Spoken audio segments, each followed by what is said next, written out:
नमस्कार दोस्तों, खुशबू क्लास में एक बार फिर से आपका स्वागत है। I am Arun, working as an officer in public sector bank from last 3 years.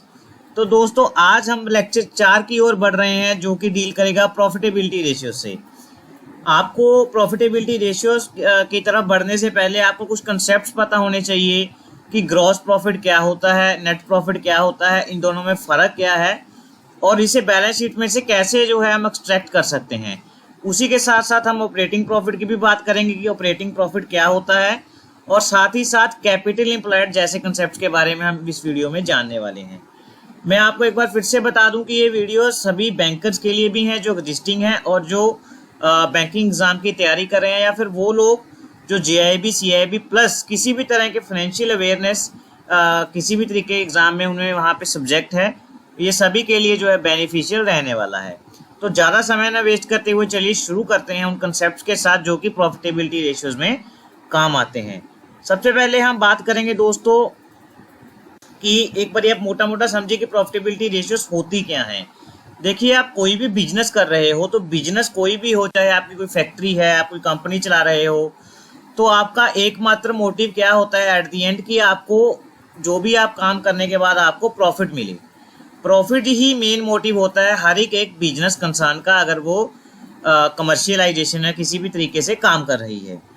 लेकिन आप लास्ट पे कैलकुलेट कर लोगे कि मैंने 10 लाख लगाया था और 1 लाख प्रॉफिट आ गया, ये तो होगी सिंपल बात। लेकिन अगर हम इसी अकाउंटिंग में या फाइनेंस में डील करें, तो आपको ये पता होना चाहिए कि आपका रेशियो या आपका प्रॉफिट किस पॉइंट पे कितना था।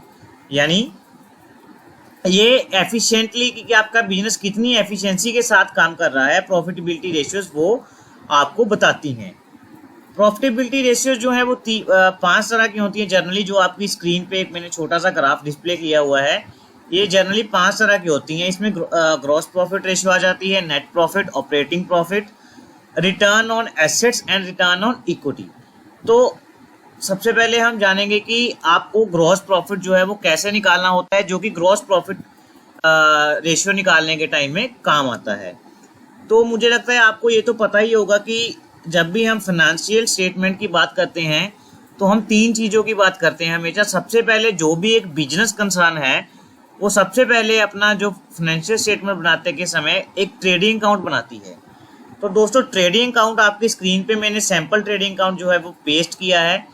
इससे आपको पता चलेगा कि ट्रेडिंग अकाउंट में क्या क्या फिगर्स होती हैं और इससे हमें ग्रॉस प्रॉफिट जो है वो कैसे मिलता है। अगर आप लेफ्ट हैंड साइड पे देखोगे ट्रेडिंग अकाउंट के, जिसको हम डेबिट साइड बोल देते हैं, तो वहाँ पे लिखा हुआ है ओपनिंग स्टॉक।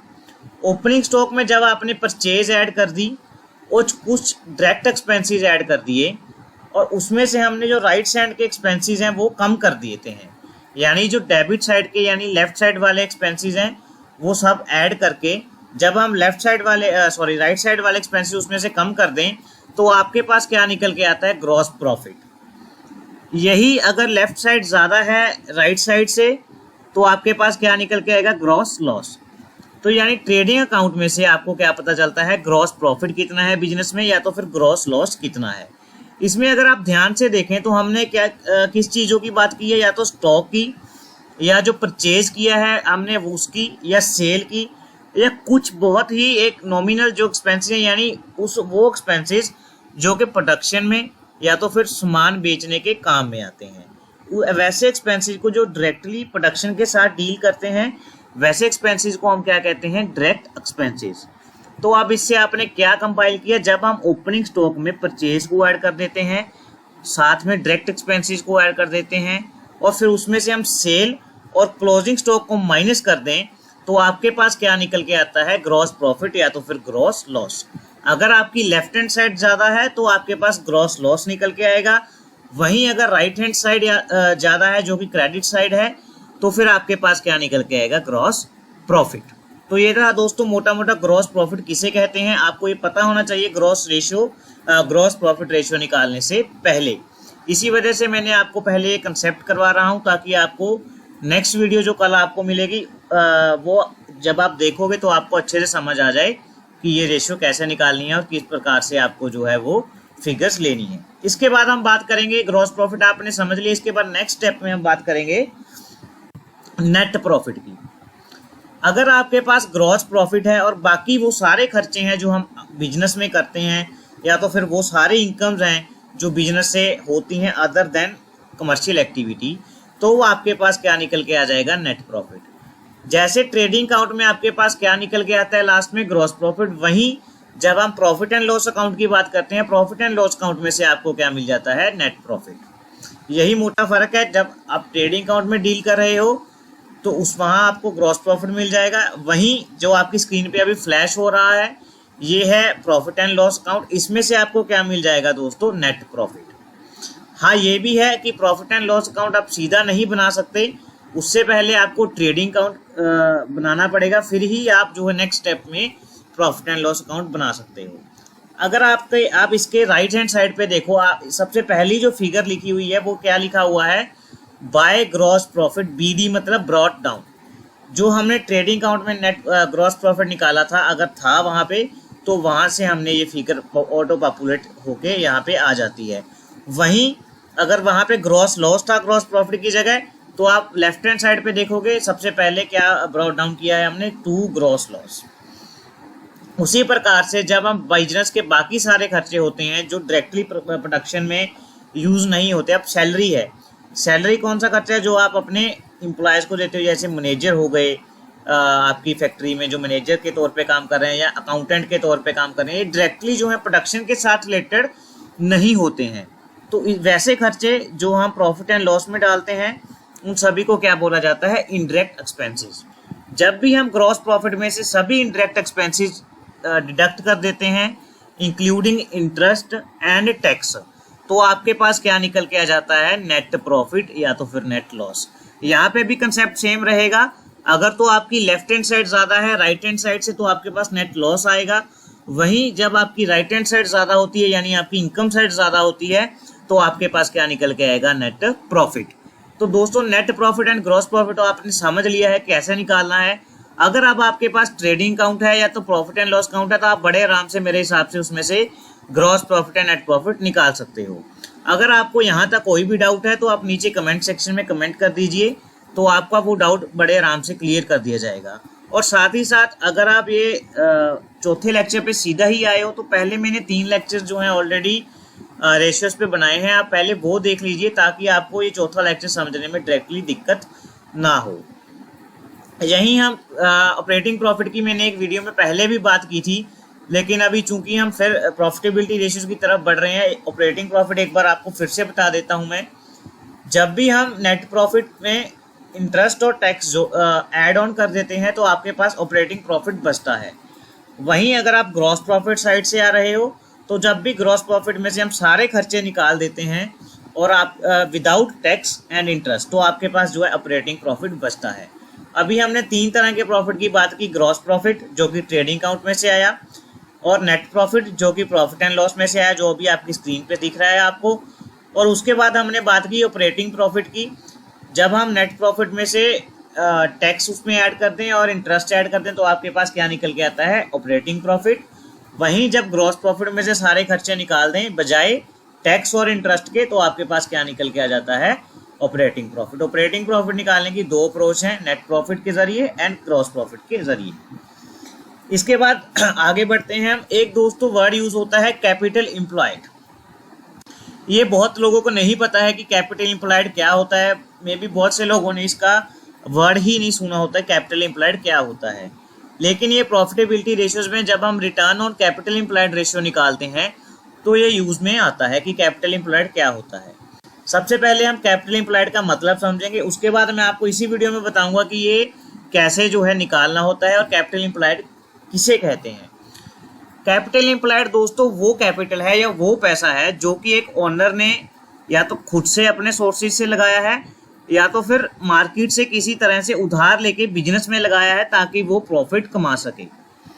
क्या मतलब, जो भी कैपिटल अगर हम बिजनेस के ओनर हैं, आपका कोई बिजनेस है, आपने उसमें 1 लाख रुपए इन्वेस्ट कर दिए खुद से प्रॉफिट अर्न करने के लिए, वो कैपिटल एम्प्लॉयड का पार्ट हो जाएगा।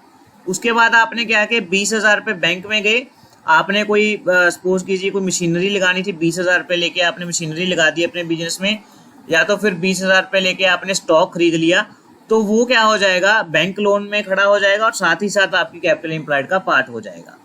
आपने 1 लाख रुपए खुद से लगाए, 20,000 रुपए जो बैंक से लेके लगाए, इसका क्या मतलब, वो पैसा जो आप खुद से लगा रहे हो या तो फिर किसी आउटसाइडर से बोरो करके लगा रहे हो, जिससे आपको क्या है प्रॉफिट अर्न करना है, वो सारा का सारा जो है वो कैपिटल एम्प्लॉयड कहलाता है। यानी जिस पैसे पे आप प्रॉफिट अर्न करने के लिए जो पैसा इन्वेस्ट कर रहे हो, चाहे तो वो खुद का है या आउटसाइडर का है, वो कैपिटल एम्प्लॉयड कहलाता है। यही मैंने स्क्रीन पे लिखा है, capital employed is used when we calculate the return on capital employed ratio and capital employed refers to the funds deployed in business. जो फंड्स बिजनेस में हमने लगाए हैं यानी डिप्लॉय किए हैं for the acquisition of profit, profit कमाने के लिए। सिंपल सी बात है, प्रॉफिट कमाने के लिए जो आपने पैसा लगा दिया वो कैपिटल एम्प्लॉयड कहलाएगा। फिर चाहे वो पैसा आपका हो, चाहे फिर वो पैसा आपने लोगों से उधार लेके लगाया हो। लेकिन इसमें एक पॉइंट जो ध्यान रखने वाला ये है, आपका जो आपने पैसा लगाया है, जो आपका पैसा है, उसको हम क्या कह देते हैं, इक्विटी या तो ओनर्स कैपिटल, जो कि मैंने अर्लियर वीडियोस में बताया हुआ है, इसलिए आपके बार बार कह रहा हूँ कि पहले वो वीडियोस देख लीजिए, जिसका लिंक जो मैंने डिस्क्रिप्शन बॉक्स में ऑलरेडी दे रखा है। और जो पैसा ओनर ने लगाया है उसको क्या बोलते हैं, इक्विटी। वो किसका पार्ट है, कैपिटल एम्प्लॉयड का। साथ ही साथ वो बैंक लोन जो लॉन्ग टर्म के लिए लिए हैं आपने, यानी वो आपने कैपिटल फंड की तरह यूज किए हैं, वो भी कैपिटल एम्प्लॉयड का पार्ट है। अब कैपिटल एम्प्लॉयड दोस्तों निकालना कैसे है, इसकी 2 अप्रोचेज होती हैं। बैलेंस शीट से कैपिटल एम्प्लॉयड आप निकाल सकते हो। अगर तो आपको एसेट साइड से निकालना है तो आपको क्या करना है, सारे के सारे एसेट्स का टोटल कर लेना है। सभी एसेट्स का जब आप टोटल कर लोगे तो आपके पास क्या निकल के आ जाएगा, टोटल एसेट्स। टोटल एसेट्स में से जब आप लायबिलिटी साइड, करंट लायबिलिटी उसमें से डिडक्ट कर दोगे तो आपके पास कैपिटल एम्प्लॉयड निकल के आ जाएगा। क्या करना है, सारे एसेट्स ले लेने हैं बैलेंस शीट में से, उसका टोटल कर लेना है, उसमें से आपको करंट लायबिलिटी जब आप माइनस कर दोगे तो आपके पास क्या निकल के आ जाएगा, कैपिटल एम्प्लॉयड। वहीं अगर आपको सिर्फ लायबिलिटी साइड दी है, बहुत सारे क्वेश्चन ऐसे होते हैं जहां सिर्फ आपको लायबिलिटी साइड दे दी जाती है, या तो फिर अक्सर जो हमें प्रैक्टिकल लाइफ में बैलेंस शीट्स आती हैं वहां पे भी कई बार आपको नहीं पता चलता कैसे निकालना है और आपको सिर्फ लायबिलिटी साइड दी है, तो आपको क्या करना है, लायबिलिटी साइड में एक तो जो पैसा आपने लगाया है यानी इक्विटी है आपकी, या तो प्रोपराइटर कैपिटल है, उसे ले लेना है। और साथ ही साथ अगर कोई बिजनेस में लॉन्ग टर्म लायबिलिटीज हैं, लॉन्ग टर्म लायबिलिटीज में क्या आ जाएगा, चाहे तो अनसिक्योर्ड लोन आपने लोगों से लिए हैं, चाहे कोई भी सिक्योर्ड लोन जो आपने बैंक से उठाए हैं, या कोई भी आउटसाइडर एजेंसी से आपने उठाए हैं, लेकिन प्रोवाइडेड कि वो लोन जो है वो लॉन्ग टर्म होने चाहिए। जब आप अपनी कैपिटल को जोड़ दोगे, साथ में लॉन्ग टर्म लोन्स या लॉन्ग टर्म फंड्स को जोड़ दोगे, आपके पास क्या निकल के आ जाएगा, कैपिटल एम्प्लॉयड। आपने एसेट साइड से भी सीख लिया, टोटल एसेट्स में जब करंट लायबिलिटी डिडक्ट करोगे आपके पास कैपिटल एम्प्लॉयड निकल के आ जाएगा।